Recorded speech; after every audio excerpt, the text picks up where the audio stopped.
صل على سيدي. அரசருக்கு உடம்பு சரியில்லாமல் போச்சு, நாட்டினுடைய மன்னருக்கு உடல்நிலை சரியில்லை. தெரியுமே, ஒரு ஒரு நாட்டை ஆளக்கூடிய அரசருக்கு உடம்பு சரியில்லைன்னா என்ன ஆகும்? ஆளுக்காள் வந்தாங்க, ஏராளமான வைத்தியர்கள் வந்தார்கள், பயங்கரமாக இருந்தது. நாட்டுக்கே பெரிய பிரச்சனை ஆயிரும். அதுவும் இன்றைக்கெல்லாம் கூட இப்படி. ஒரு காலத்தில் மன்னர்கள் அவர்களுக்கு ஏதாவது அவங்க ஒரு தும்மல் போட்டால் போதும், 16 வைத்தியம் ஒன்றா வந்து நிற்கும், எல்லா வைத்தியர்களும் வந்து விடுவார்கள். ஆனால் இந்த மன்னருக்கு தொடர்ந்து உடம்பு சரியில்லாமல் போயிடுச்சு. இன்னும் அதுக்கான நிவாரணம் கிடைக்கவே மாட்டேங்குது, என்னன்னு தெரியலை. எல்லாம் ஆளுக்கால் ஒவ்வொரு மருந்துகளை கொண்டு வந்து முன் வைத்தார்கள். அப்துல் முஃமின் அப்படின்னு பேர், சுல்தான் அப்துல் முஃமின்னு சொல்லுவாங்க. இஸ்லாமிய கலீஃபாக்களில் முன்னால் ஆண்ட ஆட்சியாளர்களில் ஒரு நல்ல ஆள். அவருக்கு கப்ஸ் என்று சொல்லக்கூடிய மலஜலம் போகாமல், கழிப்பு செல்ல முடியாமல் இருக்கக்கூடிய அவதி, சாப்பிடுவது அனைத்தும் வயிற்றிலேயே தங்கி விடுகின்ற, வெளியேற முடியாத ஒரு சூழ்நிலையில் இருக்கக்கூடிய அந்த மாதிரி ஒரு வியாதி. அதை வெளியேற்றுறதுக்காக வேண்டி ஏராளமான மருந்துகள், ஏராளமான பேர் ஒவ்வொன்றும் கொடுத்தாங்க, எதுவும் செட் ஆகலை. கடைசியில் நாட்டிலேயே பெரிய மருத்துவர் ஒருத்தர் அன்றைக்கி இருந்தார், அபு மர்வான் அவருக்கு பேர்.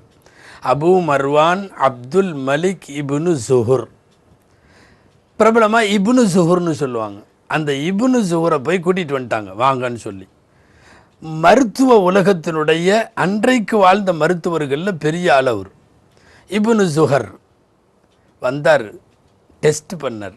முதல்ல நாடி பிடித்து பார்த்தார், அவருடைய கண்ணை திறந்து பார்த்தார். பார்த்துவிட்டு நாடியை பிடித்து பார்த்துவிட்டு கண்ணை திறந்து பார்த்துவிட்டு ஏராளமான மருந்துகள், என்னென்ன மருந்தெல்லாம் இதுக்கு முன்னாடி கொடுத்துருக்காங்கன்னு கேட்டுக்கிட்டார். அவங்களுடைய வயிற்று சுத்தம் பண்ணுறதுக்காக வேண்டி இந்த மருந்து அந்த மருந்து அந்த எல்லாம் கேட்டுக்கிட்டார். கடைசியாக 70 மருந்துகள் கலவை, ஒரு கலவை.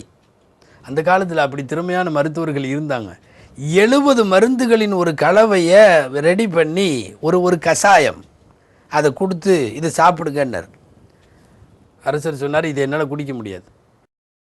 என்னன்னா பேஷண்ட்டுடைய நிலைமையும் பார்க்கணும், முடியாதுன்ட்டார். என்ன பண்ணுறதுன்னு தெரியலை. நல்ல மருந்து தயார் பண்ணி அதை கொண்டு போய் கொடுத்தும் இல்லை.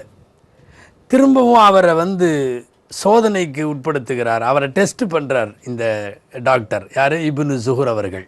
சுல்தான் அப்துல் மோமின் தஷ்ஹீஸ்னு அரபியில் சொல்லுவாங்க ஒரு வார்த்தை, அதாவது ஒரு நோயாளியை உட்கார வச்சு அவனுடைய தன்மைகளை முழுசாக தெரியுறது.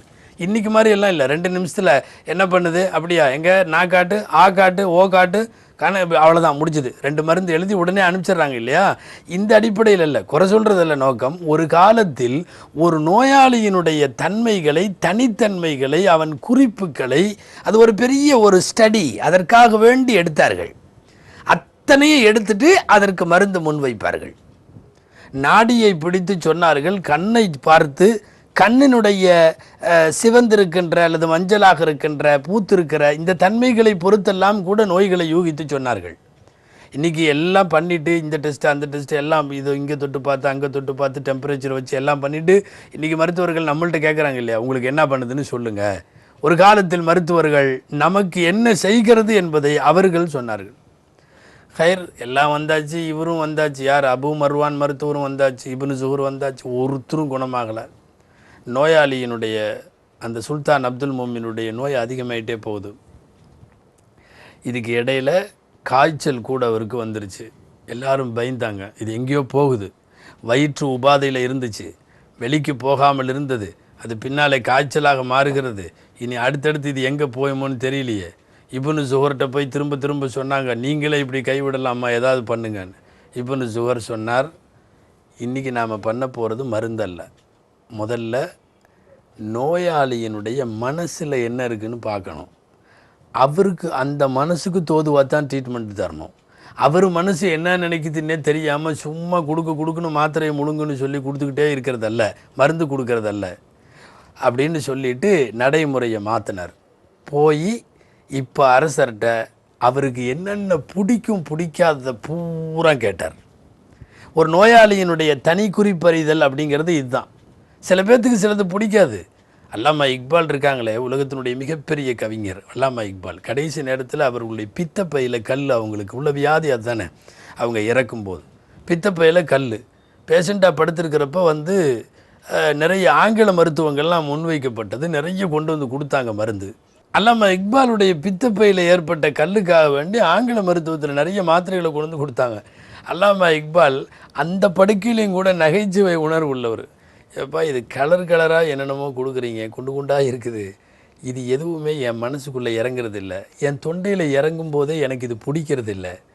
ஒரு மருந்து இனிக்கணும், ஒரு மருந்து கசக்கணும், ஒரு மருந்து துவர்க்கணும், ஏதாவது இப்படி மருந்துகளை வித்தியாசம் தெரியணும். இது அத்தனையும் ஒரே மாதிரி தம்பா இருக்குது, போட்டு போட்டு தண்ணி ஊற்றுறதில்ல, எனக்கு இதில் உடன்பாடு இல்லை, எனக்கு இதை கொடுக்காதீங்கன்றார் அல்லாமா இக்பால்.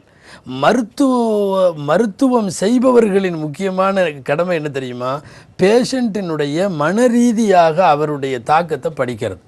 இப்போ இப்னு ஜுஹர் வந்தார், சுல்தான் அப்துல் மோமின் இவ்வளவு காலமாக வயிற்று உபாதைகளில் இருக்கிறவர், இதோடு இருந்தது வந்து அவங்கள்ட்ட யூனானி முறை பிரகாரம் அணுகி அவரை பற்றிய விருப்பு வெறுப்புகளை எல்லாம் கேட்குறார். எது பிடிக்கும் பிடிக்காது எல்லாம் கேட்குறார். அத்தனையும் கேட்டு முடித்து விட்டு தான் மருந்தை தீர்வு செய்யணும்னு முடிவு பண்ணிட்டார். 70 மருந்துகளை கலக்கி ஒரு மருந்து நான் கொடுத்தேன், நீங்கள் வேணான்ட்டீங்க. அரசவையில் உள்ள மருத்துவர்கள்லாம் ஒவ்வொன்றும் கொடுத்தாங்க, எதையும் வேணாங்கிறீங்க. இனிமா என்று சொல்லக்கூடிய மலஜலத்தை வெளியில் கொண்டு வருவதற்கான அந்த சிகிச்சை, அதுக்கு நீங்கள் தயாரா? அதை முடியாதுன்னு சொல்லிட்டீங்க. எதுக்குமே நீங்கள் முடியாதுன்ட்டீங்க. சரி இப்போ சொல்லுங்கள், உங்களுக்கு பழ வகைகளில் என்ன வகை பிடிக்கும், திராட்சை சாப்பிடுவீங்களா அப்படின்னு கேட்டார்.